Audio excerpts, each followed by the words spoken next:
Imagina vivir en un pequeño pueblo, rodeado de bosques, caminos solitarios y supersticiones, y que de repente empiecen a desaparecer personas sin dejar rastro. Mujeres, niñas, y que el único hilo en común es que la última vez que las vieron iban acompañadas de un hombre que decía guiarlas a un futuro mejor. Nadie sospechaba que detrás de esa sonrisa amable se escondía uno de los asesinos más inquietantes de la historia de España. Hoy, en el abismo, vamos a descender a la vida de Manuel Blanco Roma Santa, al que le pusieron dos motes que todavía no voy a desvelar, aunque quizá ya tengáis una pista por el título y la miniatura. Pero esta historia, de verdad, que os va a dejar alucinando.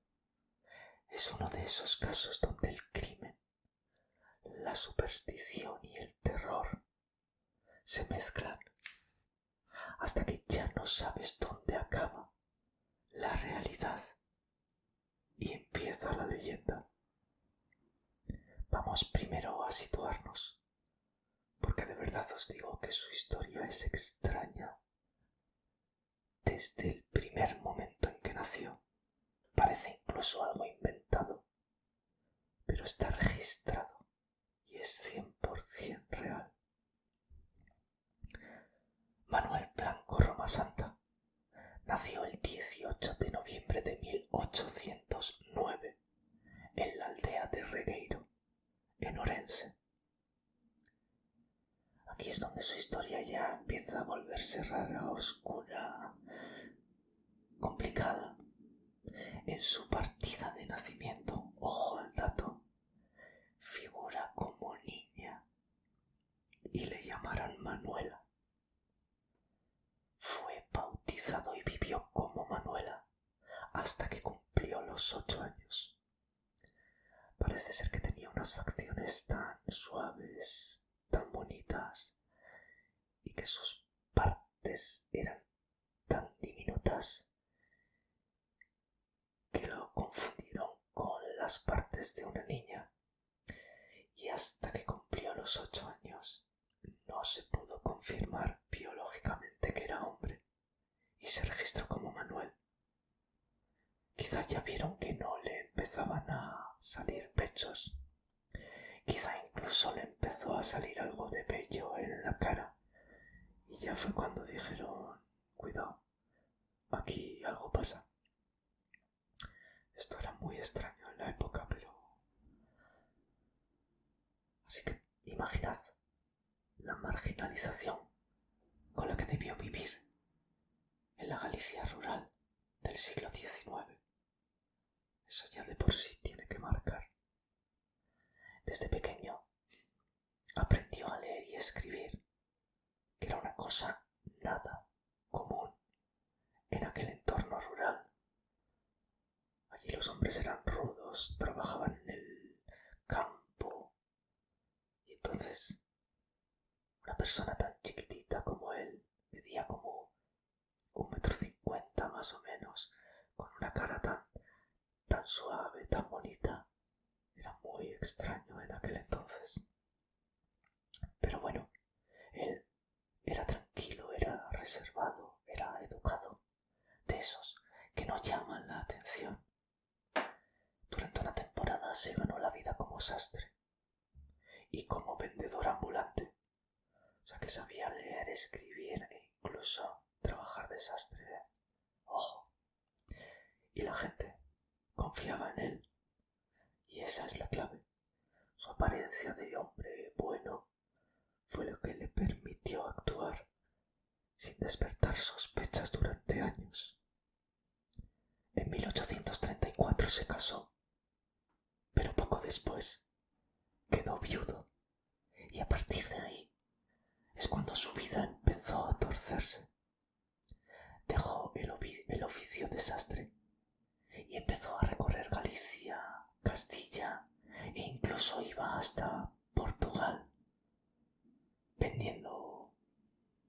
sus cosillas.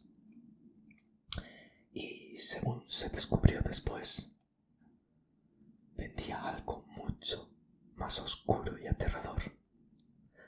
Todo empezó en 1846, cuando de repente apareció sin vida un alguacil llamado Vicente Fernández.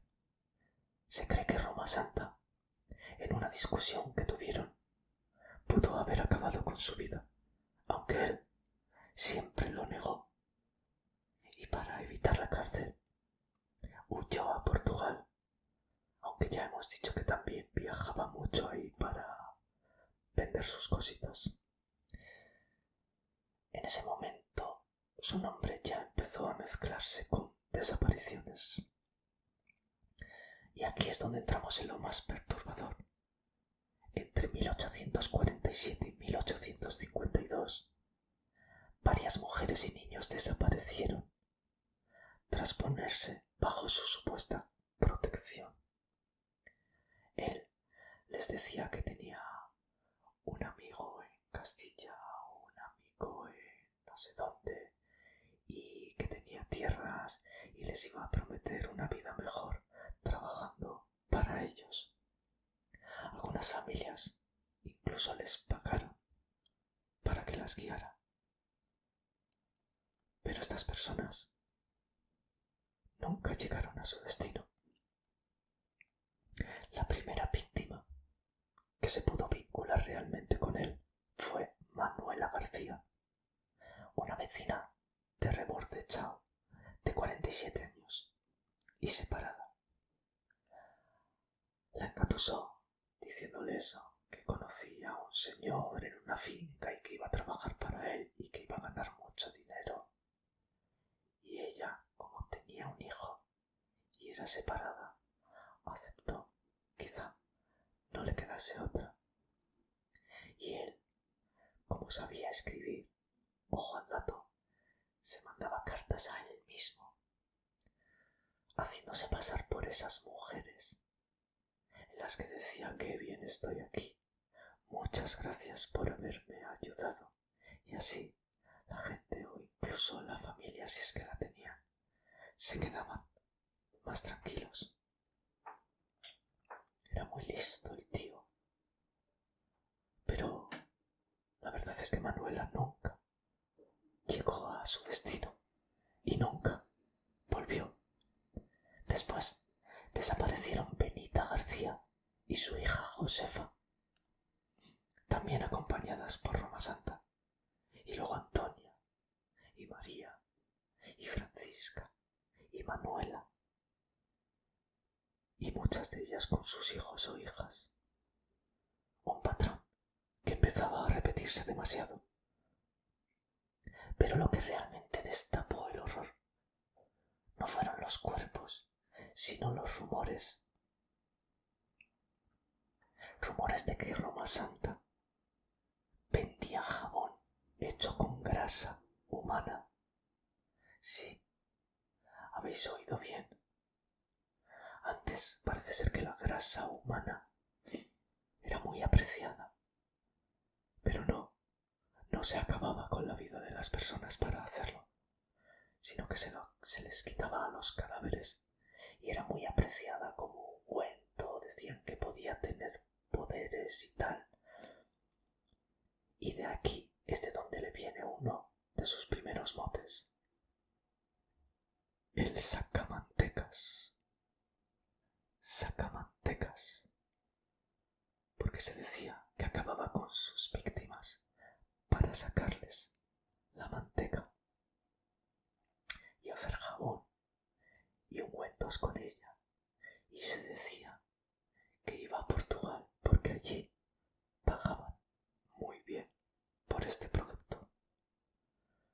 Así que en aquella Galicia rural eso empezó a correr de boca en boca como la pólvora. Se decía que ese hombre de apariencia inofensiva aprovechaba a sus víctimas para realizar ungüentos y luego venderlos como medicina. La gente se estaba ya volviendo loca. Y lo peor es que él jamás lo negó. La investigación se intensificó cuando algunas familias recibían aquellas cartas de las que os he comentado, en las que decían que estaban bien, que habían encontrado el trabajo de sus sueños. Pero las familias empezaron a mosquearse. Juntaron todas las cartas y efectivamente coincidían con la letra de Roma Santa. Era una trampa que él urdió para ganar tiempo y borrar sus pasos. Era un modus operandi frío y calculador de una persona muy inteligente.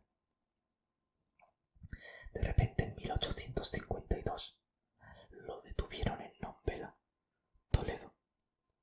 Había cambiado de nombre y vivía como comerciante, pero alguien lo reconoció por un retrato. Lo llevaron a juicio, a Allariz, y empezó uno de los procesos más extraños de la historia criminal española, porque cuando le preguntaron por las víctimas, Roma Santa hizo algo que dejó a todos helados. Confesó, sí, pero dijo que él no era responsable al 100%, que una maldición, ojo a lo que voy a deciros, que una maldición le obligaba a transformarse en lobo, en hombre lobo. ¿Lo estáis oyendo bien? Él aseguraba que se transformaba en hombre lobo y era muy persuasivo, muy convincente. Y lo que decía era que había acabado con la vida de esas personas mientras estaba convertido. Porque hubo un momento en el que empezaron a aparecer cuerpos y aquellos cuerpos estaban abiertos en canal, pero aparte tenían arañazos, como mordeduras, cortes por todo el cuerpo. Y podía ser, sí, que un animal salvaje se lo hubiera hecho. Así que lo alegó así. Decía que lo hacía mientras estaba convertido y que después volvía en sí, desnudo, aturdido, lleno de sangre, sin saber muy bien qué había pasado y que evidentemente no lo podía evitar. Contó que llevaba años sufriendo esa especie de licantropía y que había viajado con otros 2 hombres que también se transformaban y que juntos habían vagado por los montes de Galicia como una especie de manada de hombres lobo. Todo esto lo dijo con una calma absoluta, sin temblar, sin dudar. Claro, el tribunal no se creyó para nada lo del hombre lobo, pero su calma, su inteligencia, su detalle al relatarlo les hicieron dudar. Así que llamaron a especialistas médicos. Querían saber si realmente estaba loco o qué narices le pasaba. Y el resultado fue claro. El tribunal de Allariz sentenció que Roma Santa ni estaba loco, ni era idiota. Era responsable total de sus actos. Era culpable. Sabía lo que hacía y usaba la superstición para excusarse. Una superstición que por aquel entonces estaba muy arraigada en la zona. Mucha gente se lo acabó creyendo.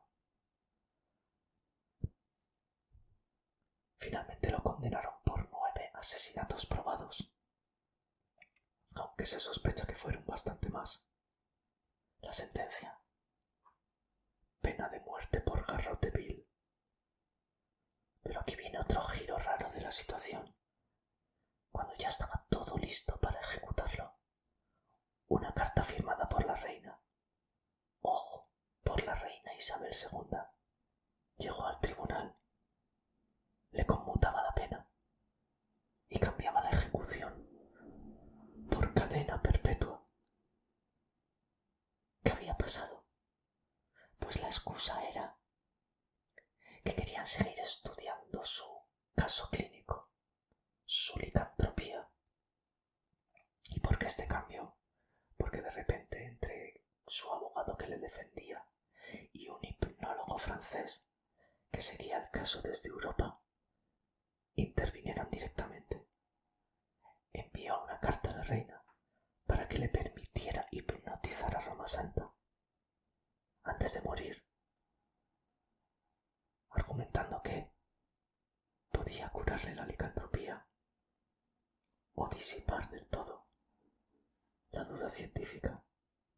El abogado decía que era algo tan raro y él estaba tan seguro que tenían que estudiarlo sí o sí, que no podían ejecutarlo. Y al final la reina se agarró a esta duda científica y dijo: de acuerdo, vamos a conmutarle la pena, pero que pase el resto de su vida en la cárcel. Por Roma Santa pasó el resto de sus días en la cárcel en Ceuta y murió allí, aunque no se sabe con seguridad la fecha exacta. Algunos documentos dicen que falleció en 1854, otros que vivió hasta el 63. Incluso hay quien asegura que escapó, pero seguramente eso ya formará parte del mito. Y hablando del mito, este caso tiene 3 puntos clave que lo hicieron eterno. Primero, lo de que usara la figura del hombre lobo para justificarse. Y ojo, porque como os he dicho antes, figura en papeles reales. Es el primer licántropo de la historia real. En aquella época la gente tenía muy presente la superstición. Y escuchar a un asesino explicar con total calma y naturalidad que se transformaba en lobo tuvo que ser terrorífico para la gente. Segundo, las víctimas eran mujeres y niños indefensos, personas que confiaron en él esperando una vida mejor. No había venganza, no había odio, solo manipulación y engaño. Un patrón que explotaba la pobreza de las gentes de aquella época. Y tercero, la mezcla de realidad y leyenda. Hay pruebas reales, confesiones, testigos, documentos, pero también un aura de misterio. La manteca, el hombre lobo. Todo eso ha hecho que más de 150 años después, su nombre siga dando escalofríos y se escriban historias de terror sobre su figura. Porque al final lo peor de este caso no es el hombre lobo, es el hombre real. ¿Qué opináis, queridas criaturas? ¿Creéis que alguien puede llegar a inventarse algo tan serio para justificar crímenes tan atroces? ¿O pensáis que en su cabeza realmente lo vivía como una maldición? Os leo en los comentarios.